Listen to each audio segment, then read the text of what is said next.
SwayamPrabha. Digital India. Educated India.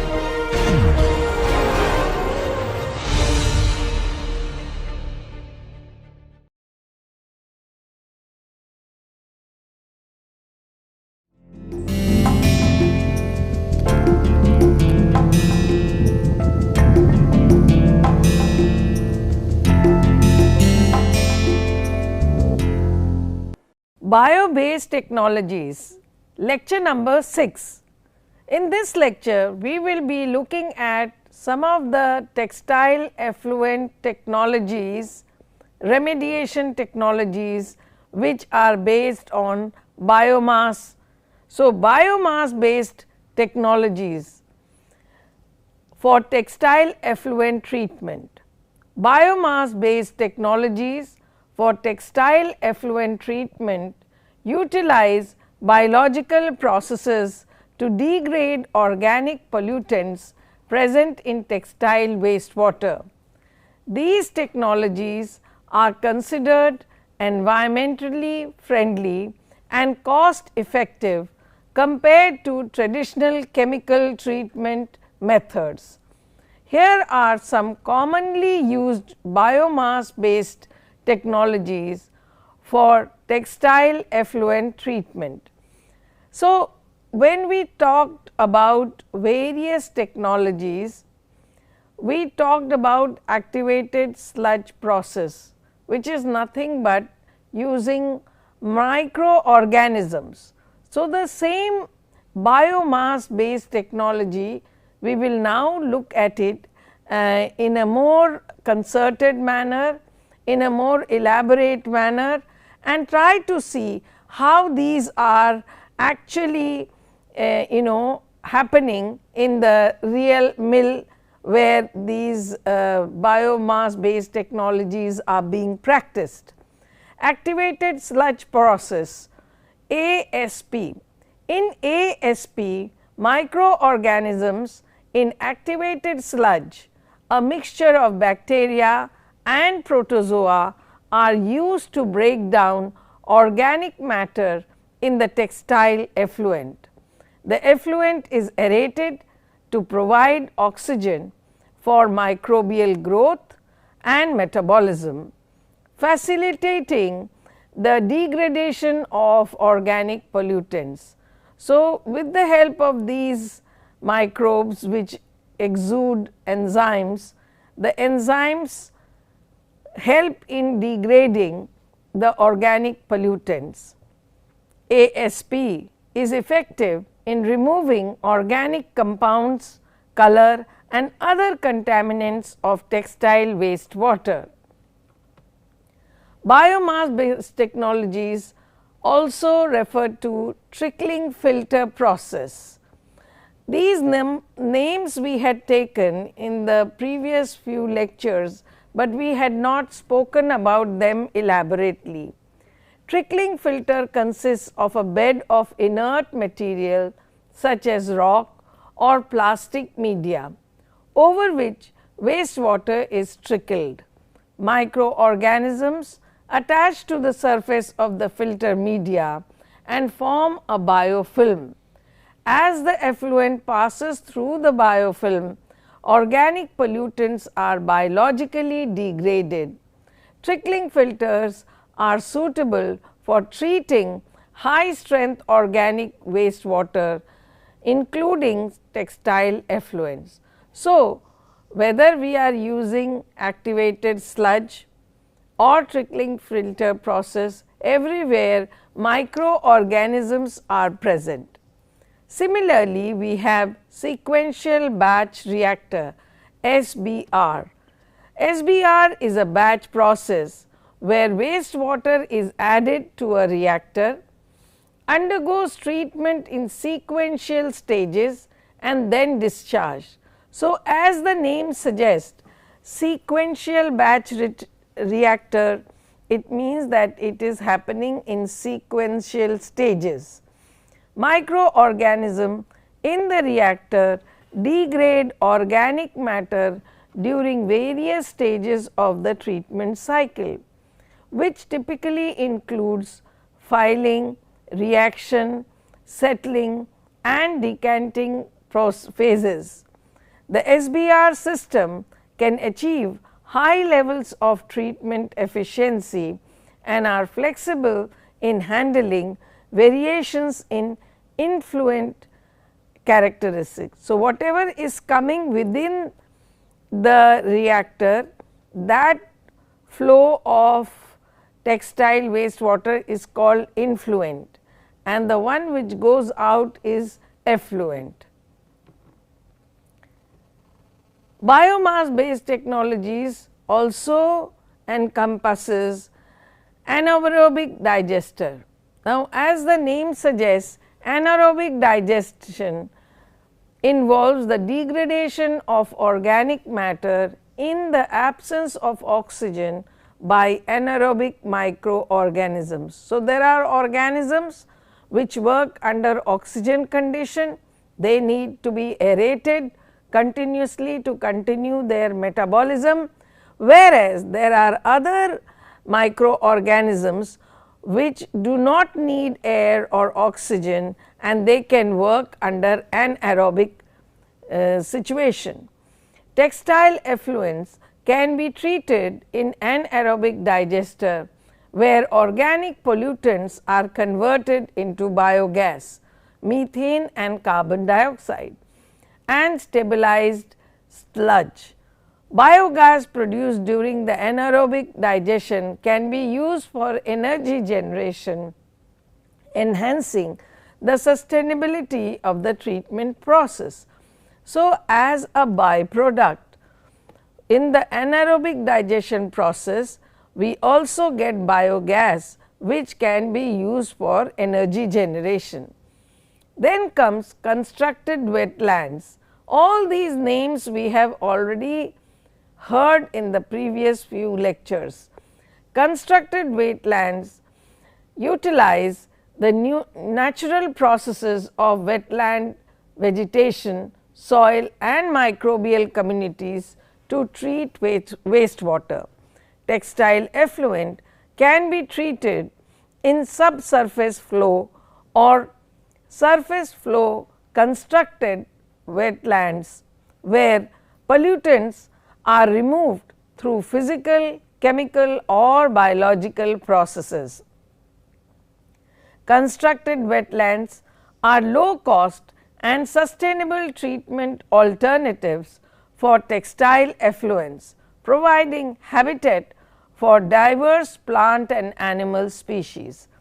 So, this is a different kind of a setup.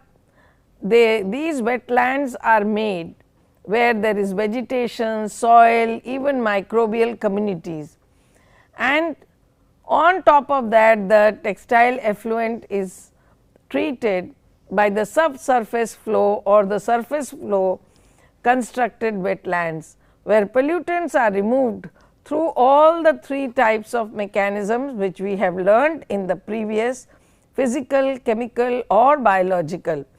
Hence, it is a very low cost sustainable treatment system and it works very well in removing the contaminants of the textile effluent. Bio-based technologies.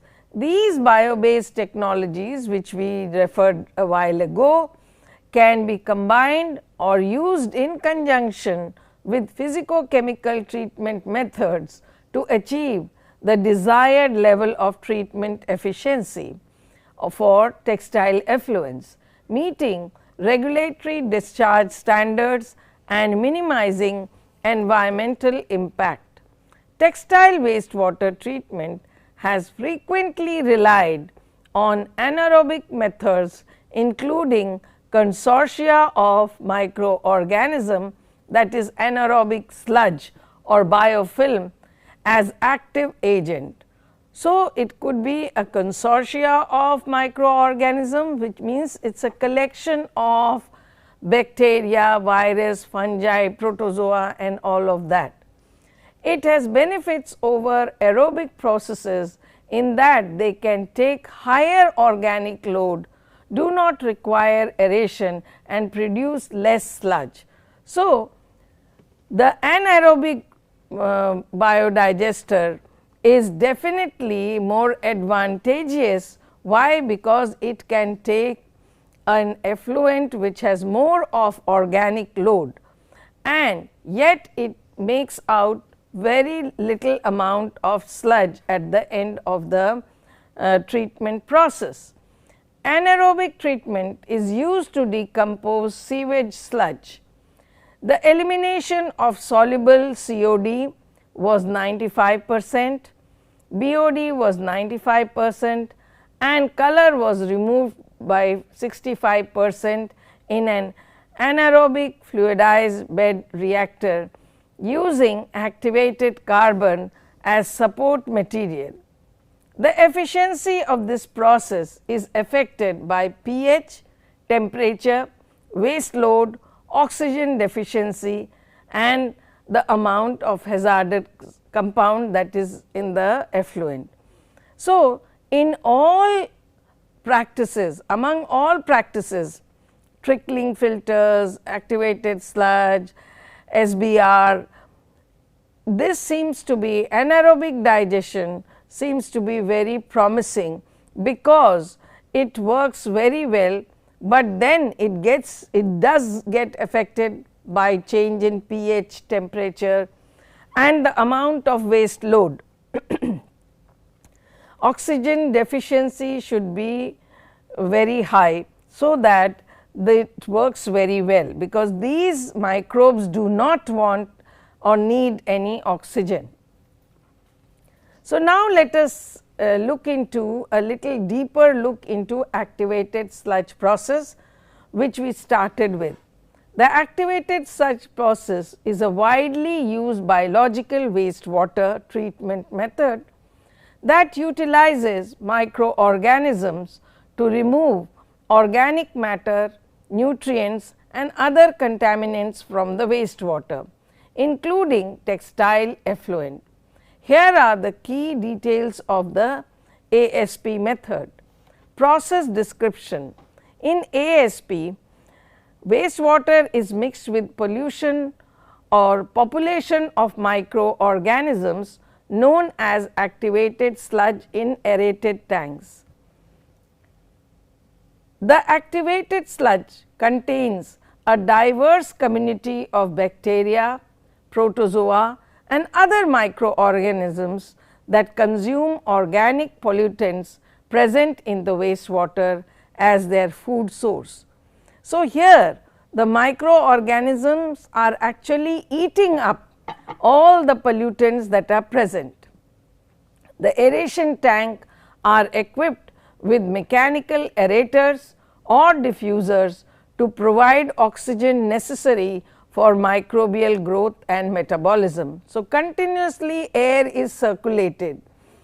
The wastewater and activated sludge mixture undergoes aeration and agitation to ensure adequate contact between microorganisms and organic matter for effective degradation. Activated sludge process has a biological treatment method. So, organic pollutants in the wastewater are biologically oxidized by aerobic microorganisms present in the activated sludge. Microorganisms use the organic pollutants as a source of carbon and energy, converting them into simpler, more stable compounds such as carbon dioxide, water, and microbial biomass. So, they are completely disintegrated into carbon dioxide, water, and the biomass remains as it is. They thrive on it. This biological treatment process reduces the concentration of organic contaminants, including dyes, surfactants, and other substances commonly found in textile effluents. Clarification. After the biological treatment stage, the wastewater mixture containing treated effluent and activated sludge is transferred to a clarifier or a settling tank. So, clarification happens in the settling tank. In the clarifier, the activated sludge settles to the bottom of the tank under the influence of gravity, forming a sludge blanket, while the treated effluent rises to the top. So, it is on the top layer that the effluent is there, and on the bottom at the settling tank end the sludge kind of gets deposited. The clarified effluent is then discharged or subjected to further treatment, while a portion of the settled activated sludge is returned to the aeration tank to maintain the microbial population and treatment efficiency. So, what happens is that a part of that sludge is again put back to the aeration tank, where the microbial population further grows with new effluent coming in contact with it to do the functioning. So, the treatment is very efficient because the same microbial sludge is being used again and again, and a part of it is put back again into the aeration tank. Sludge handling. Excess activated sludge generated during the treatment process is typically withdrawn from the clarifier and directed to a sludge treatment system. So, the remaining sludge is then put into sludge treatment system. The sludge treatment option may include aerobic or anaerobic digestion, dewatering and disposal, or beneficial reuse of the treated sludge as a soil conditioner or fertilizer. So, the sludge also has further been used. So, it is not completely a waste, and a part of the sludge is put into the aeration tank for increasing the microbial community in the aeration tank, and the rest of the sludge is dewatered, and it is either included in aerobic or anaerobic digestion, or it can be used for beneficial growth or beneficial use of the soil conditioner or fertilizer for better growth of the agro products. Monitoring and control. Now, ASP systems require careful monitoring and control of various parameters, including dissolved oxygen concentration, pH, nutrient level such as nitrogen and phosphorus, and sludge age. So, again and again when the sludge is being used, it starts aging. So, this control is very important.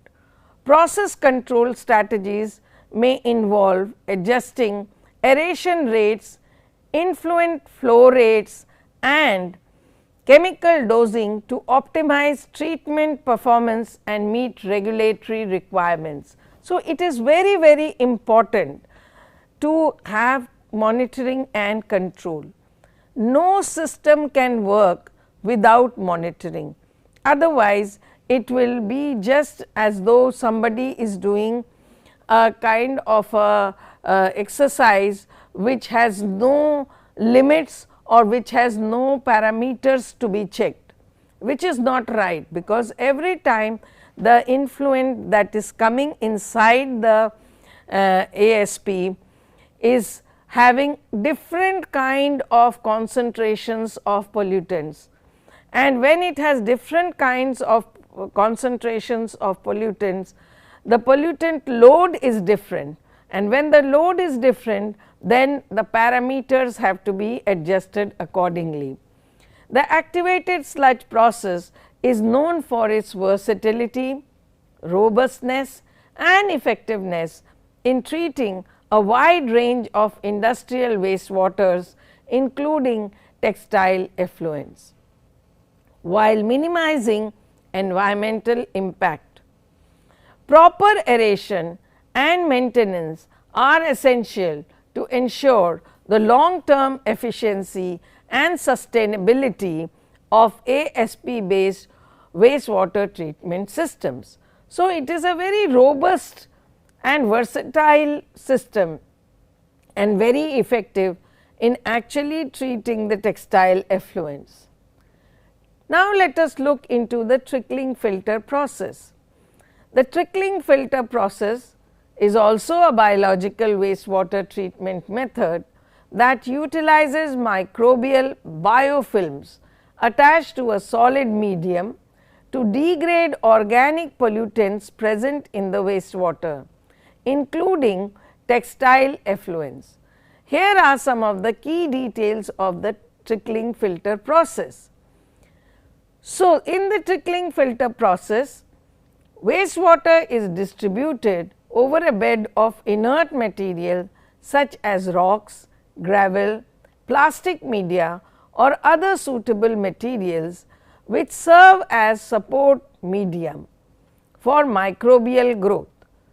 The wastewater is trickled or sprayed over the surface of the filter media, allowing it to percolate downward through the biofilm attached to the medium. Microorganisms within the biofilm metabolize organic pollutants present in the wastewater, using them as food source for their growth and energy.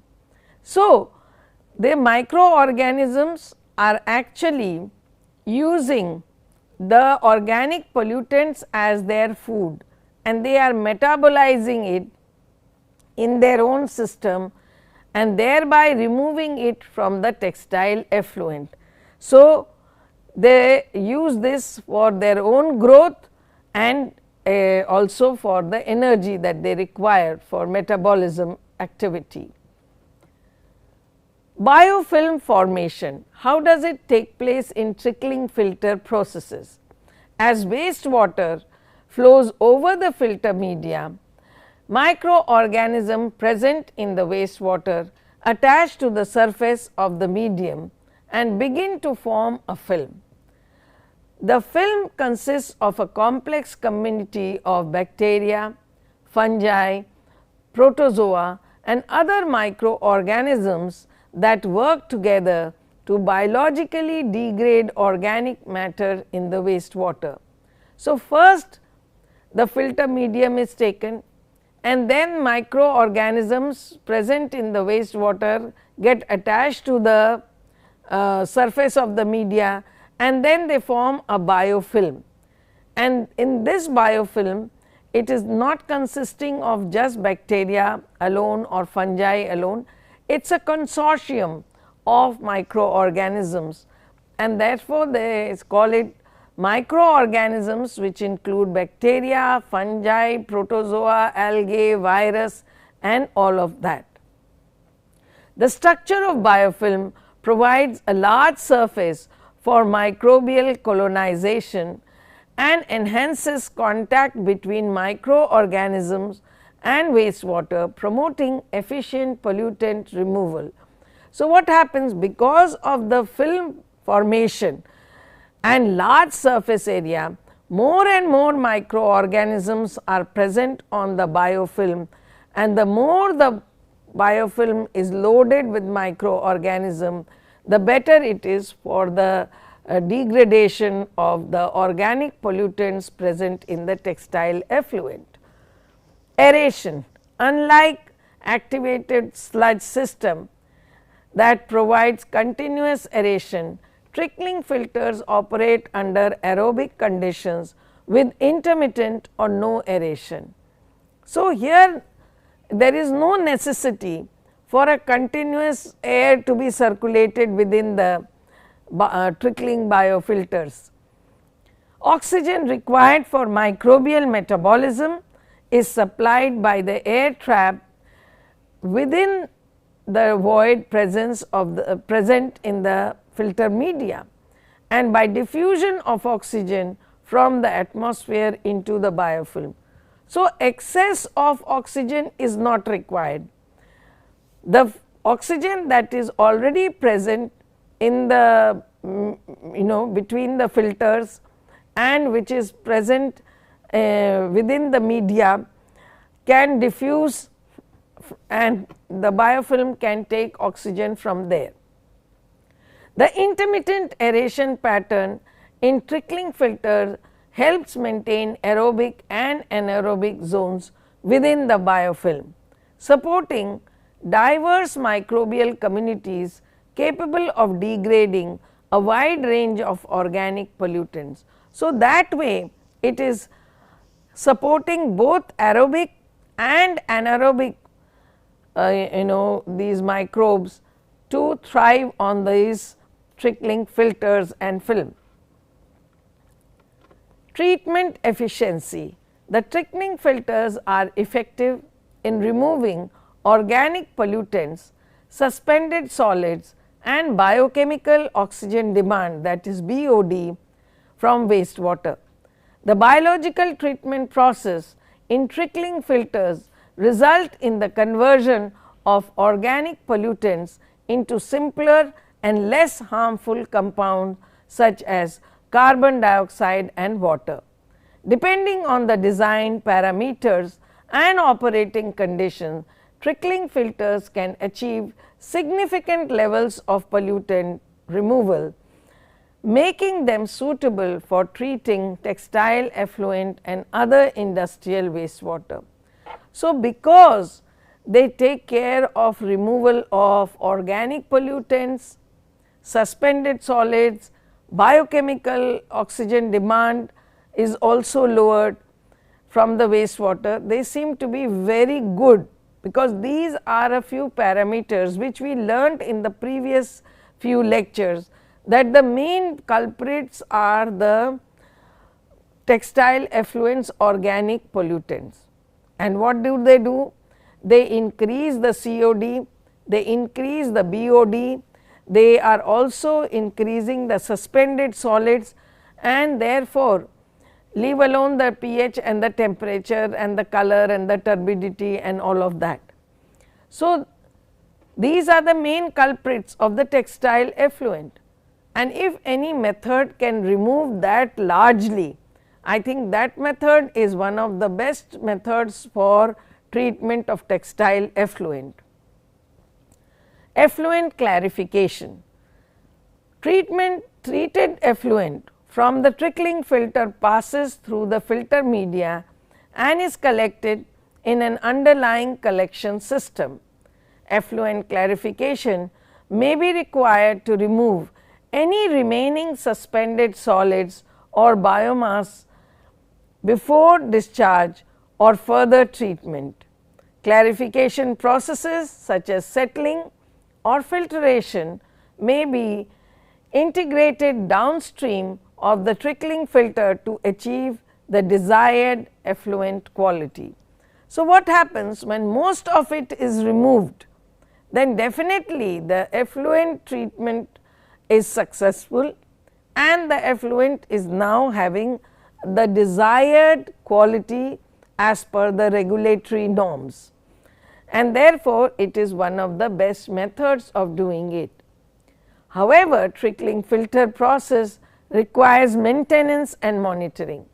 See, as I told you in the beginning also, that continuous monitoring is required, because the processes that are happening in the mill are not the same throughout the day, they are not the same day after day. So, every time the nature of the textile effluent is changing with different kind of organic pollutant load. So, unless and until at every stage there is maintenance and monitoring, one would not be able to adjust the parameters that are required for more of the organic load or more of the inorganic load, etc. Proper maintenance of trickling filter system involves periodic inspection, cleaning and replacement of the filter medium to prevent clogging and ensure optimal treatment performance. Monitoring of the influent and effluent characteristic such as BOD, suspended solids and nutrient concentration is essential for assessing the treatment efficiency and compliance with regulatory standards. So, this is how it helps. See, we have certain regulatory standards to maintain, and therefore, we need to keep on monitoring whether actually the BOD is coming down or not, whether COD is also coming down or not, whether the suspended solids are changed or not, because if the system is not working efficiently, these values will not be lowered and the objective will not be reached. So, in order to reach the objective and to keep on constantly monitoring, then only we can say, okay, now the effluent is very different from the influent, and therefore, it can be run down for discharge, ultimate discharge. So, monitoring of influent and the effluent is very important. Trickling filters are widely used in wastewater treatment plants due to their simplicity, reliability and cost effectiveness in treating organic wastewater streams, including textile. Proper design, operation and maintenance are essential to maximize the performance and longevity of trickling filter system. So, they are cheap, they are reliable and they are very simple to operate. Not much of technology or hi-fi engineering is required. Only these filters need to have biofilm of a consortia of microorganisms, and that should work under aerobic or anaerobic condition to actually remove the pollutant load. Then let us move on to the next type, that is the sequential batch reactor, SBR. The sequential batch reactor is a wastewater treatment process that operates in a batch mode, meaning that wastewater is treated in discrete batches rather than continuous. SBR systems are widely used in both municipal and industrial wastewater treatment applications, including the treatment of textile effluents. Here are the key details of the sequential batch reactor process. So, in a SBR system, wastewater treatment occurs in a single reactor tank that performs multiple treatment steps within a single batch cycle. The batch cycle typically consists of several sequential phases, including filling, reaction, settling, decanting and idle period. During the filling phase, influent wastewater is introduced into the reactor tank, filling it to the predetermined level. In the reaction phase, various treatment processes occur, such as biological degradation of organic pollutants, nutrient removal and solid settling. After the reaction phase, the settled solids separate from the treated effluent during the settling phase. In the decanting phase, the clarified effluent is removed from the reactor tank, leaving behind a portion of the treated sludge. The reactor tank remains idle for or undergoes additional treatment steps before starting the next batch cycle. So, it is done in batches, first thing. Once the effluent fills in the predetermined level up to the predetermined level in a reactor tank, that is called the filling phase. Then in the reaction phase, several biological degradation, nutrient removal, solid settling takes place.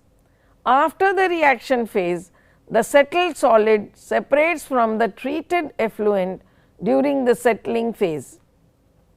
In the decanting phase, the clarified effluent is removed from the reactor tank, leaving behind a portion of the treated sludge. So, the sludge remains there, but the clarified effluent is passed on to the next tank. The reactor tank remains idle for undergoing some additional treatment if required, and otherwise then the next batch cycle begins. Biological treatment in SBR. SBR system utilizes biological processes to degrade organic pollutants present in wastewater. During the reaction phase, microorganisms present in the reactor tank metabolize organic matter, converting it into simpler, less harmful compounds such as carbon dioxide and water. The presence of aerobic, anoxic and anaerobic conditions within the reaction tank promotes diverse microbial communities capable of performing various biological transformations, including nitrification, denitrification and phosphorus removal. So, all these three processes are, apart from degradation of organic pollutants, all take place in the sequential batch reactor. Nutrient removal. SBR system can be designed to incorporate nutrient removal processes such as biological nitrogen and phosphorus removal. Nitrogen removal typically occurs through nitrification and denitrification processes, whereas ammonia is oxidized to nitrate and subsequently reduced to nitrogen gas under anaerobic condition. Phosphorus removal may involve biological uptake by microorganisms or chemical precipitation using added coagulants or precipitation agents. So, both nitrogen and phosphorus, these are inorganic pollutants, can also be removed by nitrification process or denitrification process. Phosphorus can be removed by chemical precipitation or coagulation methods. Flexibility and control. Sequential batch reactor has one major advantage, that is it is very flexible and has the ability to adapt of changing influent characteristic and treatment requirements. So, according to the influent that is coming in, SBR has the flexibility and the capability to change the its mode of action. The sequencing of treatment phases within each batch cycle can be adjusted to optimize treatment performance and achieve specific treatment objectives. SBR system can be equipped with automated control system to monitor and regulate key process parameters such as dissolved oxygen concentration, pH and cycle times. So, SBR is very well equipped and automated control systems are there to monitor and regulate these key processes. How much of dissolved oxygen concentration should be sent in, what should be the pH, what should be the cycle time, etc. Effluent quality and compliance. SBR systems are capable of achieving high levels of treatment efficiency and producing effluent that meets stringent regulatory standards for discharge. The batch nature of the process allows for excellent control over treatment conditions, resulting in consistent effluent quality and compliance with discharge limits. So, this is one method which can actually match with the regulatory limitations, and therefore, this because the batch cycle can be adjusted, the loads can be adjusted, how much of oxygen is required for the entire process also can be adjusted. And therefore, it is one very good method of textile effluent treatment. Sequential batch reactor offers several advantages, including flexibility in operation, efficient nutrient removal, and compact footprint. They are commonly used in small to medium sized wastewater treatment plants, including those treating textile effluents, where space constraint or fluctuating influent characteristic may be present. Proper design, operation and maintenance are essential for maximizing the performance and reliability of SBR system. SBRs offer flexibility in operation and can be easily adapted to handle variations in influent flow rates, pollution load and treatment objective. So, this is a very big advantage with SBR. In the earlier methods like ASP or trickling filters, we did not find this kind of flexibility to adapt according to the influent. Whatever influent was coming, that was being adjusted, and that is where the SBR has an edge over the other methods, and it requires smaller space, especially in mills there is space constraint. When there is a space constraint, these can be actually constructed in small to medium size of SBR, and because they do it in batches, the load of the influent also varies throughout the day, because not one product is being made in the mill. Different types of products are being made, different constituents are being used for different dyes and other auxiliaries are being used. So, in that case it is not the same textile effluent throughout the day, but in trickling methods and ASP method such adjustments were not possible, but in sequential batch reactor, as per the load, the reactor can be monitored and the parameters can be fixed. So, that is a very big advantage. The modular nature of SBR system allows for scalability, making them suitable for small scale decentralized wastewater treatment application as well as larger municipal or industrial treatment facilities. Overall, sequential batch reactors are versatile and efficient biological treatment system that can effectively treat a wide range of wastewater streams, including textile effluents.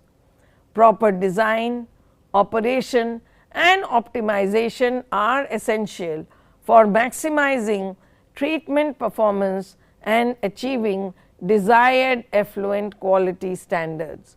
So, it is a very good robust system, versatile, and it is very efficient biological treatment system among the systems we have studied so far. Proper design, its operation and its optimization to get the maximum treatment performance can give the desired effluent quality standards as per the regulatory norms. So, you will agree with me that this is one of the best biomass based technologies among the ones which we have studied so far. Then let us move on to aerobic digestion of textile effluent. Aerobic digestion of textile effluent involves the biological degradation of organic pollutants present in the wastewater under anaerobic condition by consortium of microorganisms. So, just a while ago we studied that it is always a consortium of microorganism in anaerobic digestion. Here are the key aspects of anaerobic digestion of textile effluent. Anaerobic digestion occurs in the absence of oxygen, as the name suggests, typically in a sealed reactor vessel called as anaerobic digester. Textile effluent is introduced into the anaerobic digester, where it comes into contact with anaerobic microorganisms including bacteria, archaea and methanogens.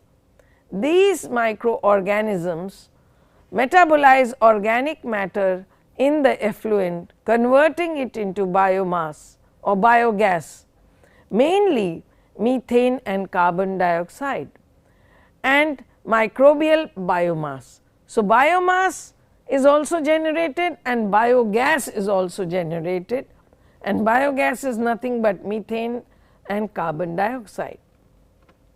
Anaerobic digestion, how the biogas production takes place, we will just try to look into that. One of the primary products of anaerobic digestion is biogas, which is composed mainly of methane CH4 and carbon dioxide CO2 with trace amount of other gases such as hydrogen sulfide and ammonia. Biogas production depends on various factors including the organic content of the textile effluent, temperature, pH, hydraulic retention time in the digester, that is the HRT. Biogas generated during anaerobic digestion can be captured and utilized as renewable energy source for heat and power generation, providing an additional environmental and economic benefit.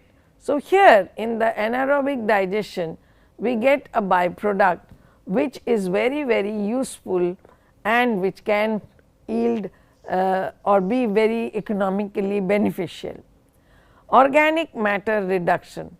The organic pollutants present in the textile effluent such as dyes, surfactants and organic solvents are biologically degraded by anaerobic microorganisms. Complex organic compounds are converted into simpler, more stable substances such as volatile fatty acids, alcohols, organic acids through a series of biochemical reaction including hydrolysis, acidogenesis, acetogenesis and methanogenesis. Anaerobic digestion typically achieves significant reductions in chemical oxygen demand, that is COD, and biochemical oxygen demand, that is BOD levels in textile effluent. And remember that in the past we have been talking that there are only 3 culprits which make the textile effluent very pollutant. One is the increase in COD, the second one is increase in BOD, and the third one is increase in suspended solids. So, if these are reduced by anaerobic digestion, thereby it improves their biodegradability and environmental acceptability. So, this is definitely also quite promising method for treatment of textile effluent. Nutrient recovery. In anaerobic digestion can facilitate the recovery of nutrients such as nitrogen and phosphorus from textile effluent in the form of microbial biomass. Microorganisms assimilate nutrients present in the effluent during their growth and metabolism, accumulating them in their biomass. The resulting nutrient rich sludge can be separated from the digester effluent and recycled as a nutrient source for agricultural or industrial applications, contributing to resource recovery and sustainability. So, here we understand that it is also helping in removing the nitrogen and the phosphorus, and this happens through the biomass. Digestate handling. After anaerobic digestion, the remaining digester effluent known as the digestate contains reduced levels of organic pollutants and nutrients. Depending on its characteristic, digestate may undergo further treatment such as dewatering, solid liquid separation, or post treatment to remove residual contaminants and pathogens. The treated digestate can be utilized as a soil amendment or fertilizer, contributing to soil health and fertility, or disposed of in an environmentally responsible manner. Anaerobic digestion of textile effluent offers a sustainable, cost effective treatment option for textile effluents, providing energy recovery, organic matter reduction and nutrient recycling benefits. Proper design, operation and management of the anaerobic digestion system are essential to maximize treatment efficiency and resource utilization while minimizing environmental impacts. So, here also monitoring is very important, and it is very beneficial because it actually offers a sustainable and cost effective treatment option for textile effluent. Just like SBR, which had its own advantages, here also nutrient recycling benefits are there, reduction in organic matter, energy recovery by getting back biogas, which is could be used for heat or energy production. So, we know that these are very beneficial points for anaerobic digestion. Anaerobic digestion collects methane and provides a source of renewable energy that is carbon neutral, provides energy with no net increase in atmospheric carbon dioxide. Fertilizer: compared to undigested slurry, the nitrogen in the digestate is more readily available as plant nutrient. So, even the digestate, which is rich in nitrogen, can be a good source of fertilizer, and that is also a good byproduct. Now, let us come to constructed wetlands. Constructed wetlands are artificial systems designed to replicate the function of natural wetlands for the purpose of treating wastewater, managing storm water, enhancing water quality and providing habitat for wildlife. Here are some strategies commonly employed in the design and management of constructed wetlands. Site selection: choosing an appropriate location is very crucial.